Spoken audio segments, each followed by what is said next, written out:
is it to master the jhanas in one's practice, and is mastering the jhanas in your practice necessarily required in reaching enlightenment? เขาจะขอทราบความจำเป็นในการทำสมาธิถึงระดับฌานนะครับจำเป็นไหมอาจารย์แล้วสำหรับคนที่อยากจะบรรลุธรรมก็จำเป็นว่าต้องทำสมาธิถึงระดับฌานด้วยไหมอาจารย์ การทำสมาธิแล้วแต่กำลังจิตกำลังวาสนาบารมีของแต่ละคนถ้ามีสมาธิบารมีมากการทำจิตที่มันสงบละเอียดจะเป็นฌานรูปฌานอะไรก็แล้วแต่ยิ่งสงบมากเท่าไหร่ยิ่งดีแต่ว่าถ้ากำลังเรายังไม่ถึงทำได้ขนาดไหนก็ทำเป็นพอเป็นบาดฐาน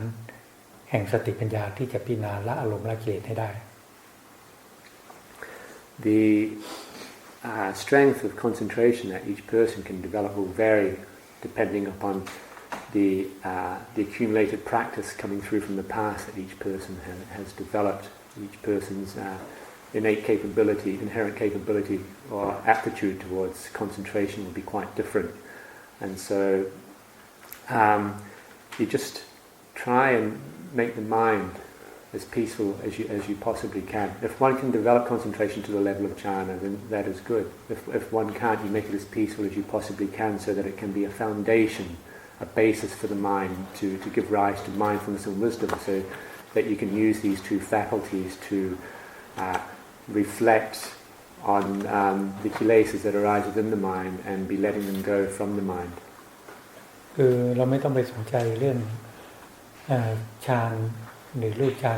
หรอกให้สนใจว่าทำสติสมาธิมันจิตสงบ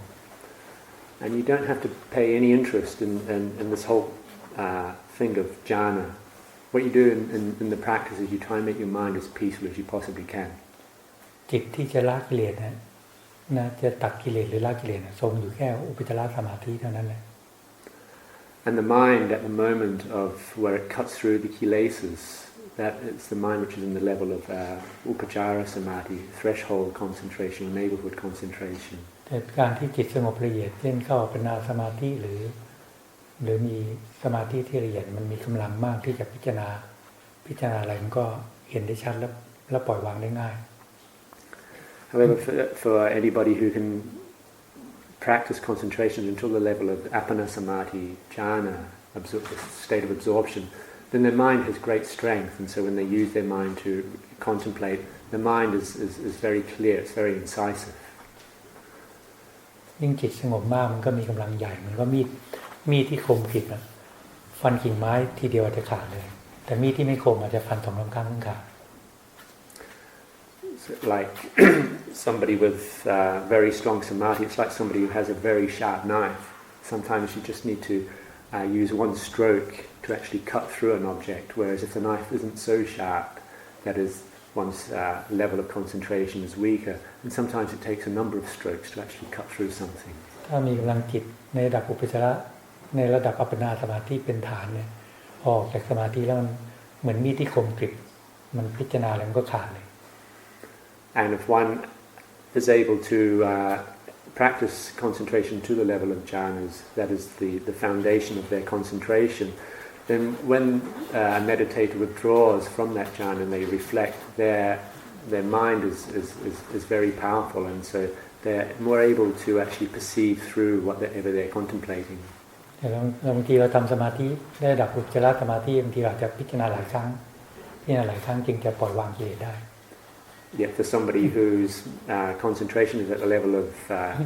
upajara samadhi, threshold concentration, they may have to reflect quite a number of times to actually see it clearly. ถ้าโยมบำเพ็ญศีลสมาธิภาวนาอยู่เสมอโยมสังเกตใจดูว่า บางครั้งกระทบอารมณ์มีความไม่พอใจเกิดขึ้นโยมมีสติเห็นอารมณ์เกิดขึ้นลองใช้สติปัญญาพิจารณาละอารมณ์นั้นให้เร็วที่สุดถ้ากำลังสติปัญญาละไม่ได้ก็แสดงว่ากำลังของสมาธิไม่มีกำลังเพียงพอที่จะก่อให้เกิดกำลังสติปัญญาที่ตัดกิเลสให้โยมต้องกลับมาทำสมาธิ Go about this practice of keeping the precepts and developing your concentration and just see that the amount of concentration that you have whenever dissatisfaction or anger arises within your mind, use your mindfulness and wisdom to reflect upon it. If the mind is able to quickly cut that emotion out from your mind, then it shows that there's a sufficient basis of concentration there for you to support you in your contemplation. If you're not able to cut it out quickly from the mind, it shows that your concentration isn't strong enough, and then you have to return to this practice of strengthening your concentration. So if there are incidents where the mind is, I guess scare might not be the right word, but like I guess a little bit scared, like when you see changes happen so quickly, and it's like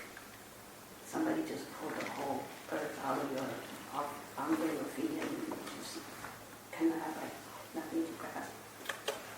That means that there's a lack of concentration, like the stable steadiness. That's why it causes that fear. เลยถ้าเป็นช่วงที่รู้สึกว่าจิตมันไม่ตั้งมั่นก็มันยังมีอารมณ์กลัวอยู่บ้างหรืออะไรก็อันนั้นก็แสดงว่าก็สัมฐานของสมาธิก็ยังไม่แน่นพอใช่ ก็ต้องพยายามทำสติสมาธิมีความกลัวก็พิจารณา ใช้สติปัญญาพิจารณาละความกลัวไปถ้าละไม่ได้กลับมาทำสมาธิตัดลมนั้นด้วยสมาธิ Yes, if you're still being overwhelmed by fear like that, sometimes it shows that your foundation of concentration is still not very firm, and so what you have to do is then you have to put more work into this practice of developing your sati and samadhi, and then when you over time of practicing, then you use the faculties of mindfulness and wisdom to reflect upon that fear and try to remove it from the mind whenever it arises. And if you're able to do so, then that is good. If you're not, then it shows that you have to keep coming back to your concentration.